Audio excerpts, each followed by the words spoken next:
दिव्या और राहुल दोनों के चेहरे डर से पीले पड़ गए। दोनों के दिमाग ने काम करना बंद कर दिया था। वो दोनों बेबसी के आलम में अभी भी उस दरवाजे को देख रहे थे जिसके पास रिया की गर्दन पड़ी हुई थी। अचानक एक जोरदार बिजली कड़की। बिजली कड़कने की आवाज से दिव्या और राहुल जैसे अपने होश में आ गए। लगता है हम दोनों भी मारे जाएंगे राहुल। तुमने देखा रिया और अर्जुन का क्या हाल हुआ। हम दोनों में से भी कोई नहीं बचेगा। राहुल भी अंदर से बेहद डरा हुआ था। उसके चेहरे पर उसके दो दोस्तों की मौत का गम छाया हुआ था और उसने बड़ी मुश्किल से खुद पर काबू रखा हुआ था। नहीं नहीं दिव्या, घबराओ मत। मैं तुम्हें कुछ नहीं होने दूंगा। तुम्हें कुछ नहीं होने दूंगा और हम दोनों यहां से जिंदा बचकर जरूर जाएंगे। मैं हूं ना। राहुल ने यह कहा ही था कि अचानक सब तरफ शांति सी कायम हो गई। ऐसा लगा मानो तेज बारिश अचानक से थम गई हो। तभी उन दोनों के कानों में घुंघरू की आवाज टकराई, मानो कोई स्त्री घुंघरू पहने उन दोनों के पास चली आ रही हो। अंधेरा फैला हुआ था और तभी दिव्या ने डरते डरते राहुल के सामने की ओर इशारा करते हुए कहा, वो देखो राहुल, सामने से कोई आ रहा है। कौन है वो? जैसे ही राहुल की नजरें सामने की ओर पड़ी, उसने देखा सामने एक बड़ी खौफनाक औरत थी जिसकी लंबाई कम से कम 7 फुट की थी।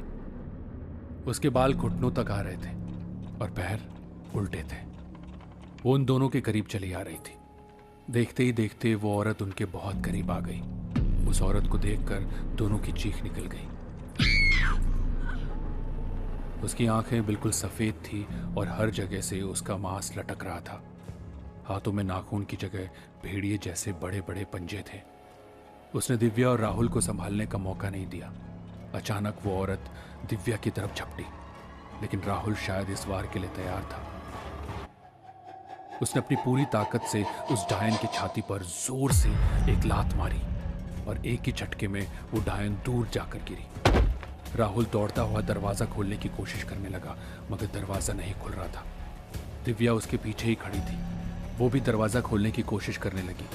दोनों अब फंस चुके थे। उन दोनों को कुछ भी समझ नहीं आ रहा था।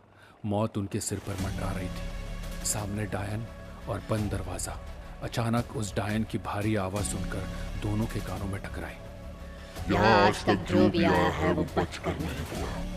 तुम लोग भी जिंदा बचकर नहीं जाओगे। इस हवेली की दीवारों को गौर से देखो।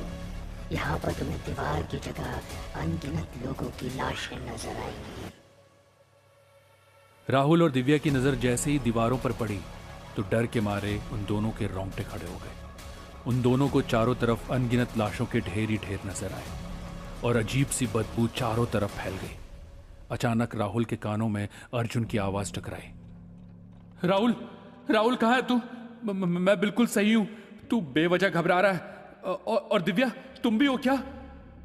अर्जुन की आवाज सुनकर राहुल दिव्या की ओर देखने लगा। तभी उन दोनों ने देखा कि अर्जुन उस डायन के बगल में खड़ा हुआ मुस्कुरा रहा था। राहुल चीखते हुए बोला, अर्जुन, तू उसके बगल में क्यों खड़ा है?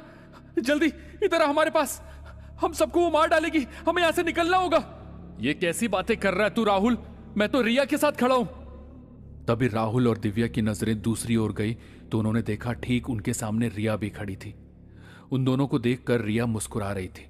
राहुल और दिव्या ने देखा दरवाजे के सामने गिरा रिया का सर अब गायब था। तुम बेवजह घबरा रही हो दिव्या, कुछ नहीं हुआ है। हम दोनों तो बस तुम दोनों से मजाक कर रहे थे। अब तुम दोनों वहां क्यों खड़े हो? चलो आओ, हमारे पास आओ। इतना कहकर रिया की आंखें चमकने लगी और दिव्या उन आंखों को देखकर सम्मोहित सी हो गई।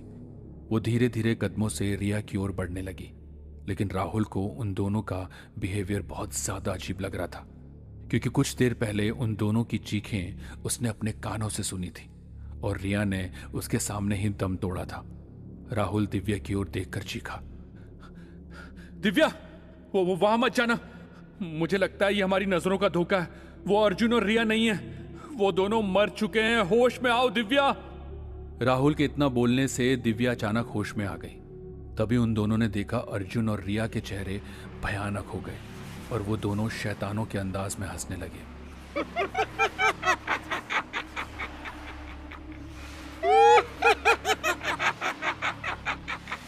दिव्या चीख कर बोली, अब हम नहीं बचेंगे राहुल। ये डायन हमें नहीं छोड़ने वाली। हमारे दोस्त भी उसके जैसे बन गए। दिव्या अर्जुन और रिया को देखकर बहुत ज्यादा डर गई थी। वो बार बार दरवाजा खोलने की कोशिश कर रही थी। अचानक उसे दरवाजे की तरफ एक चेहरा नजर आया और वो चीख उठी। दरवाजा हल्का सा खुला और एक लॉकेट आकर राहुल के पास गिरा। राहुल ने उस लॉकेट को तुरंत उठा लिया। लॉकेट को देखकर वो डायन राहुल पर बुरी तरह से झपटी, मगर पता नहीं राहुल को क्या सूझी, उसने उस लॉकेट को डायन की तरफ फेंक दिया। लॉकेट जैसे ही डायन के शरीर को छूता है, वो डायन बुरी तरह से चीखने लगती है।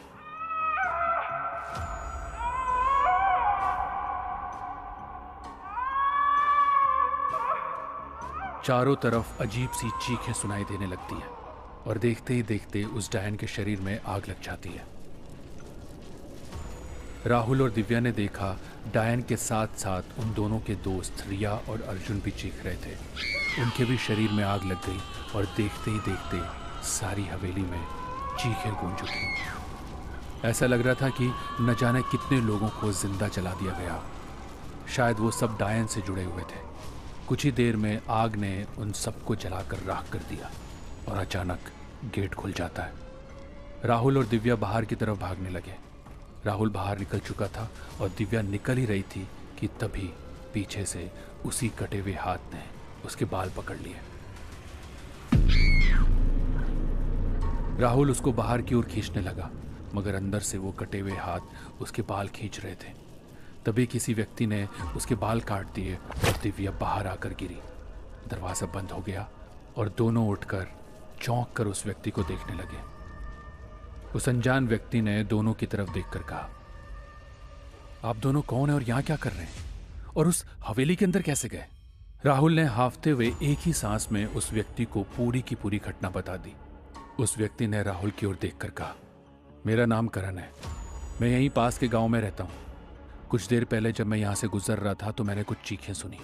मैं समझ गया कि कोई अनजान मुसाफिर यहां आकर फंस गया है, इसीलिए मैंने तुम लोगों की मदद के लिए वो लॉकेट अंदर फेंका था। वो लॉकेट मंत्रयुक्त लॉकेट था। हम सभी गांव वाले इस हवेली के पास से जब भी गुजरते हैं तो ये मंत्रयुक्त लॉकेट पहन लेते हैं। जब मैंने देखा अंदर से कोई इस लड़की के बाल खींच रहा है तो मैंने जानबूझकर इनके बाल काट दिए। अगर मैं इनके बाल नहीं काटता तो वो इसे भी अंदर खींच लेते और तुम जिंदा वापस नहीं आती। दरअसल यह हवेली भूता है और कई सालों से बंद पड़ी है। क्या मतलब? उसके बाद करण ने राहुल और दिव्या को जो बताया उसे सुनकर उन दोनों के रोंगटे खड़े हो गए। करण ने उन दोनों को बताया कि बरसों पहले इस हवेली का मालिक बलबीर नाम का व्यक्ति था। कहते हैं उसके बड़े बेटे की बहू रागिनी एक शैतान की पुजारिन थी। वो जादू टोना किया करती थी। जादू टोने के लिए मशहूर रागिनी ने न जाने कितने मासूम लोगों की बलि ली थी। और ये भी कहते हैं कि एक रात रागिनी के अंदर किसी शैतानी साये ने प्रवेश कर लिया था और उस दिन रागिनी ने अपने पूरे परिवार की हत्या कर दी थी। मगर कुछ समय बाद रागिनी की भी रहस्यमय हालत में मौत हो गई और आज भी वो डायन बनकर इस हवेली में रहती है।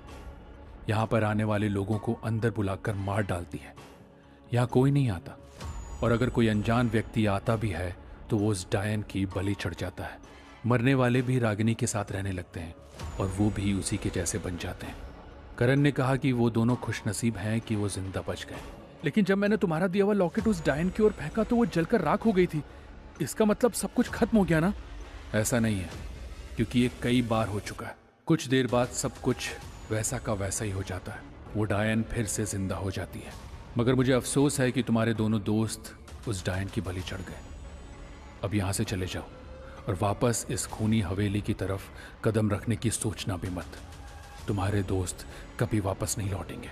राहुल और दिव्या आज भी अपने उन दो दोस्तों को बहुत याद करते हैं और जब भी उस घटना के बारे में सोचते हैं तो आज भी उनके बदन में सिरहन दौड़ जाती है।